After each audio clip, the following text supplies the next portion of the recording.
The best time to have planted a tree was 30 years ago. The second best time was yesterday, right? I don't care where you are, just start today.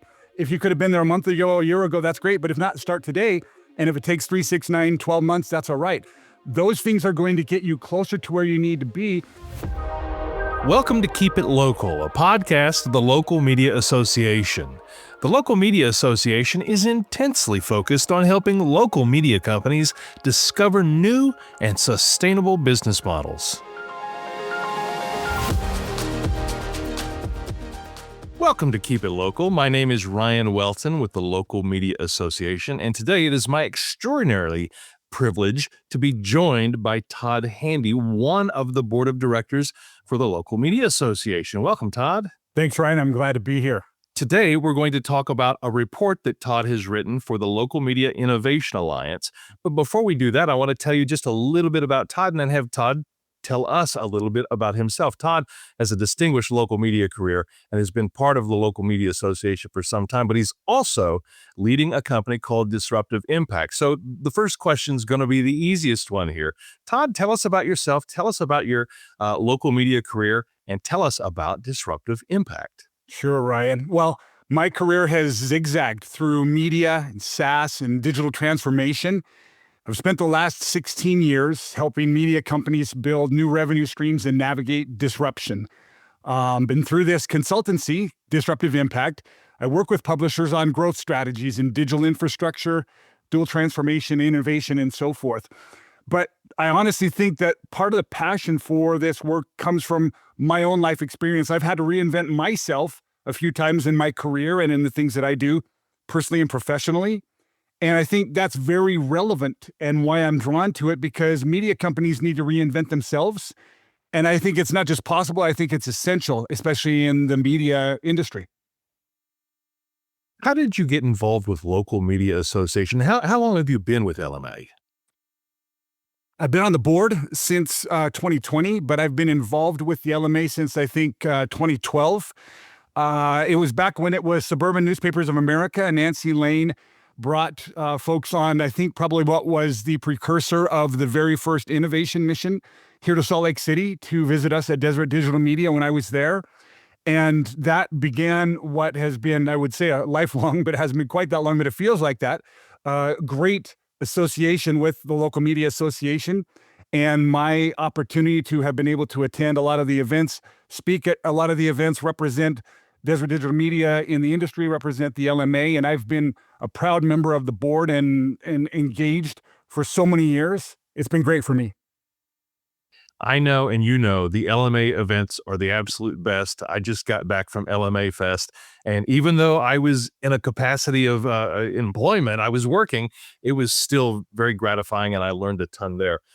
And I also learned a ton from reading and copy editing, frankly, your report, the LMI report. There weren't many copy edits, but I learned a ton in reading the SaaS-ification of Media. I've had a long career in local TV news, and what you have presented in this report, and I should note for the audience, this isn't a free report. This is a report that you can purchase, but there's so much value, and we're going to give you a lot of value right here in this conversation. But I learned a ton by reading this because I have worked in the software space before in the earlier parts of my career before I reinvented it coming into local TV. So, but I would tell you for the folks in local news, they may have heard the term SaaS is in SaaS-ification of Media, which is what this report is called. But could you talk about what the SaaS-ification of Media is, and maybe for some of us who don't even know what SaaS is, maybe just start at the beginning? Absolutely. As I said, my career has zigzagged between media and ad tech and SaaS and straight up tech. And so it's really a confluence, all of that. If anyone's not familiar with the term, SaaS is simply software as a service. The earliest example that I would give was way back in the day when Salesforce stopped shipping disks, right? It was all cloud-based. You didn't have to update your software. One of the biggest transitions in the SaaS space has been Adobe, right? You used to have to buy the bundle of Adobe software. You'd take the CDs home, you'd install it and everything else. And now you don't do that, right? It's all in the cloud. And so SaaS is simply taking software from a product to a service And really, it's about stealing the SaaS-ification of media is about stealing the best playbook from these software companies. It's about building recurring revenue. It's about customer retention. It's long-term relationships. So you don't sell one-off products. SaaS companies, they really obsess over keeping their customers happy month after month, year after year. And so for media, here's the idea. Let's stop thinking about selling campaigns or short-term placements. Let's think in terms of subscriptions, lifetime value of advertisers. How do we build a system where advertisers don't just buy once, but they renew, they expand, they become evangelists for our products?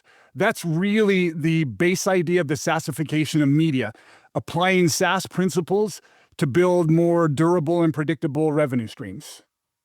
It makes it a lot easier and a lot more predictable long-term to be sustainable if you apply the things that you've just talked about. And you noted a number of terms there like lifetime value, net revenue retention, and you highlight churn a lot in this report. And these are terms that I recognize from my master's program and the limited business experience that I have. But why do you think local publishers should embrace these particular measurements? You've got the editorial, you've got sales. Why should newsrooms embrace those particular measurements, and how might they change their decision making in a newsroom or a news sales team? Sure. So, of course, I can speak more to the sales side because that is my background, but I can certainly speak to the newsroom side from my viewpoint. One of the things I want everybody to know is I am a firm believer that as a go-to-market executive within a media company, as a revenue generator, if I don't have an audience to sell, I don't have anything, right? So they're two sides of the same coin. The content side builds the audience and engages the audience, and the monetization side then sells that. So let me speak to that a little bit. One of the things that most media companies know, and it's difficult to admit, but you could speak to many market managers. I've spoken to many throughout my career, and they have all agreed that they typically face 30 to 35% churn per month. So when you start your month, you got to make up 30 to 35% just to get back to zero. And then anything above that will then help you to grow, right? So because I believe that what gets measured gets managed, right now, many publishers are measuring revenue that comes in, or this quarter, how robust their CPMs were, how many clicks they may have. But SaaS companies, they care about how much of that revenue sticks, how long customers stay, and if they're spending more over time, if they're growing. So churn, it's the silent killer. Losing advertisers you've already spent money to acquire is difficult. Long-term value tells you how valuable each relationship is over the long haul. So here's my churn. How much of that am I losing? Or how much of my base am I losing? How much did it cost me to get those? That's customer acquisition cost. How much do they bring me over time? That's lifetime value. When you look at all of those things, and then net revenue retention, these are the ultimate health scores. Is your business sticking? Is it growing, or is it shrinking? And so if newsrooms are looking at churn of subscribers, or even if you don't have subscriptions, even if you don't have something behind a paywall, if you're just looking at your monthly unique visitors or your visits per session, all of these critical things that we look at to measure engagement of our users and so forth, if we're looking at those numbers and they're declining, then we also have a declining audience, which means we likely are going to have churn in our advertisers, because when they're trying to access a specific target audience, when that audience is shrinking or if it's not engaged, they are simply going to find a different place to spend their advertising dollars because they're not getting the return that they need. So SaaS companies are looking at different metrics than media companies are used to looking at. I get that. It's new, but it is absolutely analogous to what we do in media, and we need to start looking at it differently. Before we can understand as newsrooms what that path to sustainability is, we need to understand where we are right now. And in the report, you talk a lot about this go-to-market audit and SaaS readiness. What is, I understand an SEO audit, but what is, you're evaluating what you have. What is a go-to-market audit, and what does that look like for a typical local media company? And how do leaders know if they're truly ready to adopt this type of framework? So like any audit, whether that is your CPA, auditing your taxes, whether that is, as you mentioned, SEO audit, whatever it may be, if you have the proper framework, if you have the understanding of what you're trying to measure for and what you're trying to manage and where you're trying to get, this go-to-market audit is a full health check for your revenue engine. We look at everything. We look at the strategy. We look at the sales process, the marketing funnel, the onboarding, customer success. The idea is to see if your company is ready to operate more like a SaaS business. It doesn't mean that the minute you take the audit, you're ready to go. You wouldn't be taking the audit. You'd already known that you were there. And so it's an idea of how are we going to know where we stand and what's the gap that we need to close to get there? So for a local publisher, that might mean, do you have clear advertising packages that can renew? Do you measure advertiser retention? Do your salespeople get rewarded for renewals as well as new business? If I go back to these SaaS measurements, do you know what your customer acquisition cost is? Let's say it costs you $100 to gain an advertiser. If your long-term value of that advertiser is $85, we're done. We all know the math. It cost me $100 to get 85. That's a losing business proposition, right? Maybe the number is 25 for my CAC and 5,000 for my LTV. Wonderful. But if I don't know that, I don't know if I'm maximizing, minimizing, where I need to be focusing and so forth. So this GTM audit is not about readiness being perfect on day one. It's about knowing where you stand and where your gaps are. And then once you know that, you can start building the muscles to operate more like a SaaS company. In the report, you talk a lot about building infrastructure for recurring revenue and advertiser retention. I think of it as like building the foundation of a home. But what does that actually look like in practice for a small to mid-sized publisher? And where can they find some big early wins? So a lot of folks don't love to hear this three-letter acronym CRM, okay? But as a media company, you need a system of record that tracks everything for your advertisers. And typically that's going to be a CRM, whether it's a Salesforce, whether it's a HubSpot, whatever it may be. You need a system of record that can track your advertising contracts, the renewals, the upsells.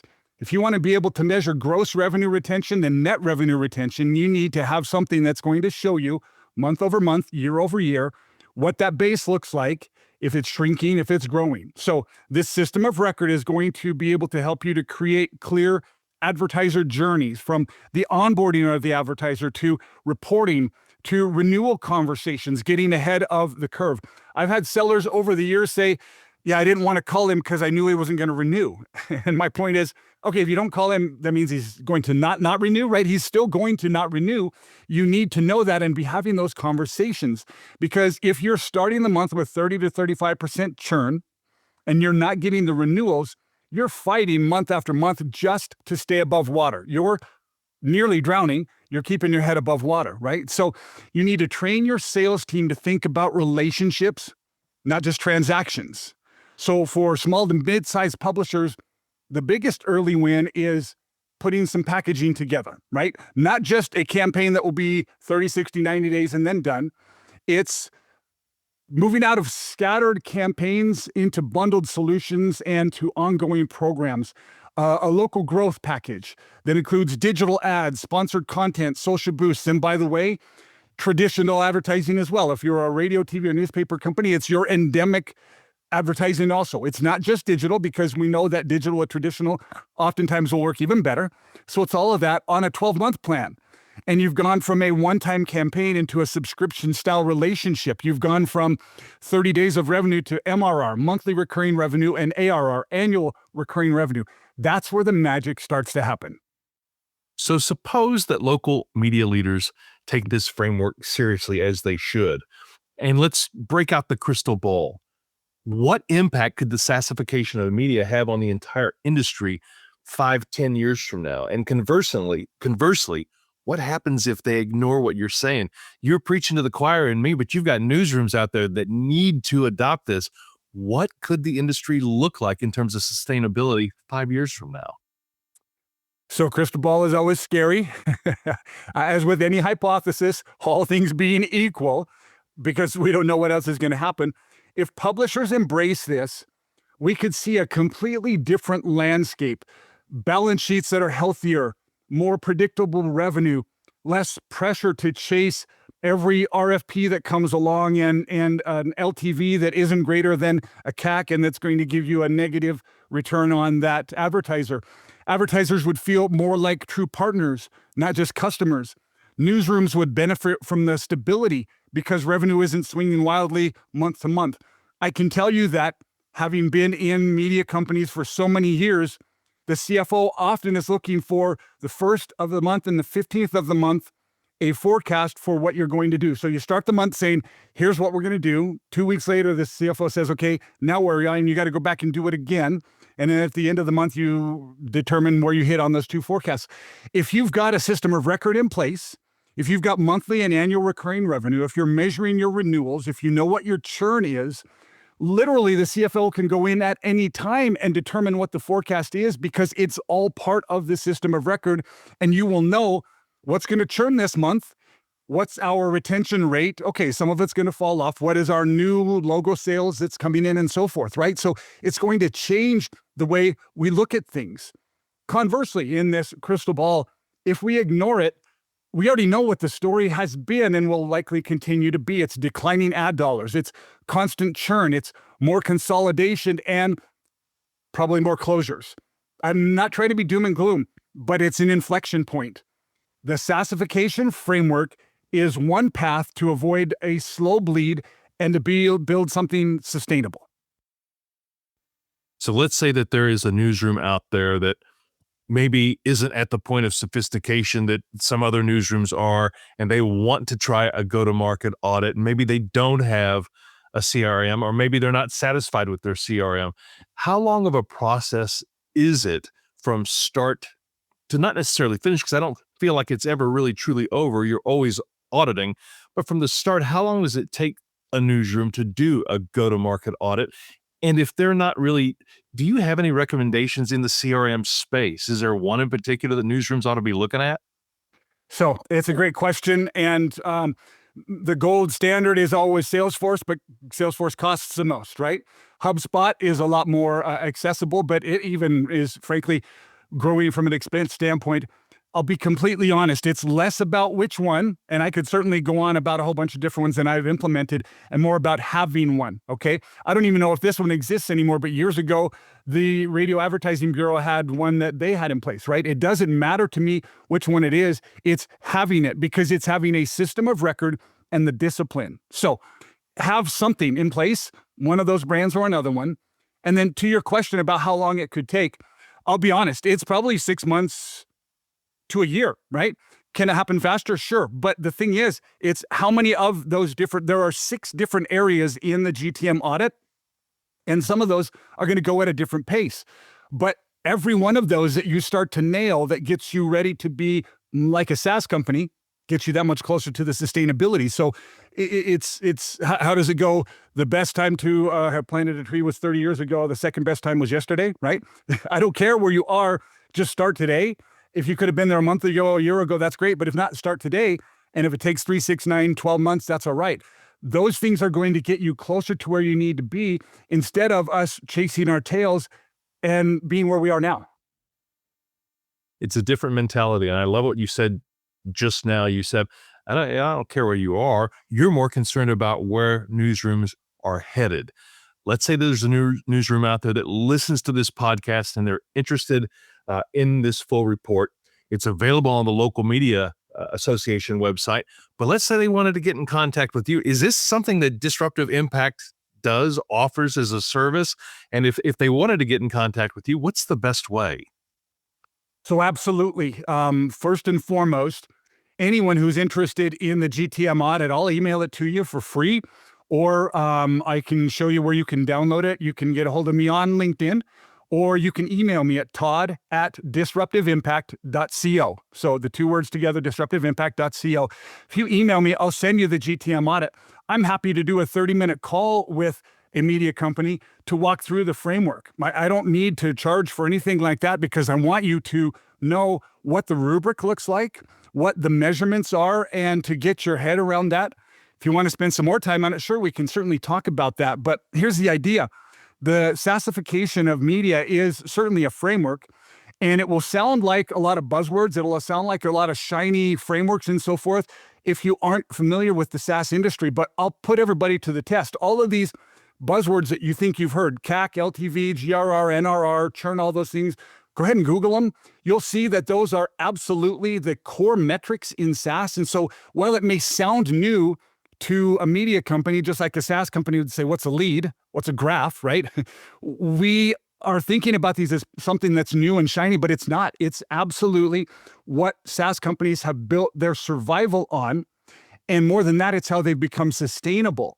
If we want local media to be sustainable, we need to do what we do best, which is serve our communities and put these things in place so that we have a long-lasting business that can grow and retain and change everything about what we want to do about changing individual lives, changing communities' lives, and so forth. Thank you so much, Todd. For everybody who's listening to this podcast, and just so you know, you may see this on YouTube, you may be listening to this on YouTube, but this is available also on Spotify, on Apple, everywhere that you can get your podcasts. This is probably the 9th episode, I think, 9th or 10th episode that we've done of Keep It Local. So if this is your first time listening to the podcast, know that there are a few more episodes that you can go out and binge if you would like. Todd Handy from Disruptive Impact, and of course, the Local Media Association Board. Thank you so much for your time. Ryan, it's my pleasure. Thank you. We'll be sure and put the link to the LMIA report, which you can purchase, and all of Todd's information in our podcast show notes, and then, of course, an article on the Local Media Association website. Until next time, for Keep It Local, my name is Ryan Welton for Local Media Association. This has been Keep It Local, a podcast of the Local Media Association. If you got value out of today's podcast, why not give it a review wherever you heard it and share it with a fellow journalist or an entire newsroom? Until next time, for Keep It Local, this is Ryan with the Local Media Association.